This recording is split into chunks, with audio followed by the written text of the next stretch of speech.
ये मुल्क का और आपका कोई मुस्तकबिल नहीं है। आते साथ ही इन्होंने अपने अरबों रुपए के करप्शन के केसेस माफ करवाए हैं। पहले मुशर्रफ ने इनको एनआरओ दिया, इन दोनों करप्ट खानदानों के केसेस खत्म किए। इन्होंने 10 साल हुकूमत करके 4 गुना इस मुल्क का कर्जा बढ़ाया, डाके मारे और मुझे बार बार ब्लैकमेल करने की कोशिश की कि एनआरओ दे दो। अब इनको फिर एनआरओ मिल गया, असेंबलियों में आए, कानून बदला, नैब के ऊपर अपना आदमी बिठाया, एफआईए पे अपना आदमी बिठाया और केसेस माफ करवा लिए। मैंने देखा कि मरियम ने बड़ी दुख भरी प्रेस कॉन्फ्रेंस की, बड़ी तकलीफ दे प्रेस कॉन्फ्रेंस के जनाब इमरान खान ने मेरे पे कितना जुल्म कर दिया। और मरियम, खुदा का वास्ता है, सच बोलना सीखो, झूठ बोलने की पीएचडी ली हुई है। तुम्हारे ऊपर केस इमरान खान ने नहीं किया था बीबी, आप पकड़ी गई थी, इंटरनेशनल इंकशाफ हुआ था, पैनामा पेपर्स का इंटरनेशनल इंकशाफ हुआ, बड़े वजीर आजम पकड़े गए, वजीर पकड़े गए दुनिया में। उसमें एक इसका भी नाम आ गया कि लंदन के महंगे तरीन इलाके के अंदर अरबों रुपए के 4 बड़े बड़े महलात मरियम के नाम पे थे। झूठ बोलती रही कि मेरे नहीं थे।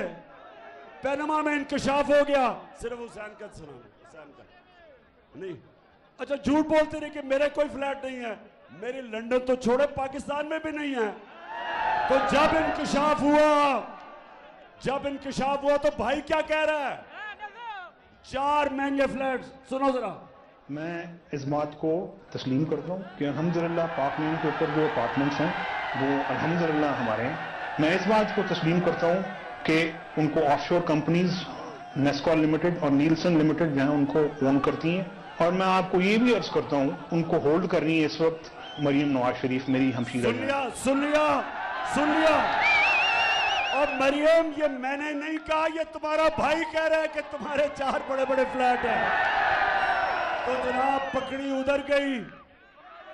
सजा हमारे जमाने पे नहीं हुई, इनकी हुकूमत के दौर में शुरू हुई तफ्तीश और सजा हुई। तो बड़े ही रोना धोना जी, इमरान खान ने ये कर दिया, वो कर दिया। खुदा का वास्ता सच बोलो।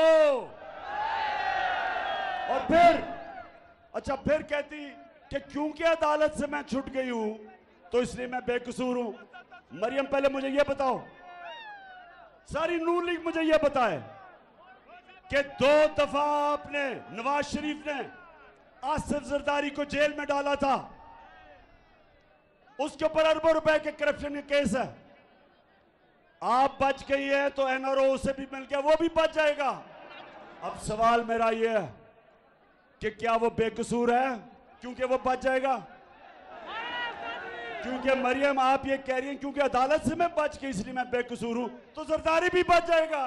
एनआरओ को आप सबने ले लिया है। इसका मतलब ये, कमर मशानी, इसका मतलब ये कि आज अगर पाकिस्तान में आप ताकतवर हो, पाकिस्तान का इंसाफ का निजाम आपको नहीं पकड़ेगा, वो सिर्फ गरीब लोगों को पकड़ेगा। वो बेचारा जो भैंस चोरी करेगा, मोटरसाइकिल गाड़ी चोरी करेगा, उनको पकड़ेगा। जो अरबों रुपए की मुल्क से चोरी करके पैसा बाहर लेके जाएगा, यहां का इंसाफ नहीं पकड़ेगा। और इसलिए मैं आप सबको कह रहा हूं कि हमारी आगे तबाही इसलिए कि मेरे नबी सल्लल्लाहु अलैहि वसल्लम, और इंशाअल्लाह परसों हम बड़े शान और शौकत से 12 रबीउल अव्वल बनाएंगे, मेरे नबी सल्लल्लाहु अलैहि वसल्लम की शान में हम सेलिब्रेट करेंगे। उन्होंने कहा था कि वो कौमें जो छोटे चोरों को पकड़ में जेलों में डालती हैं और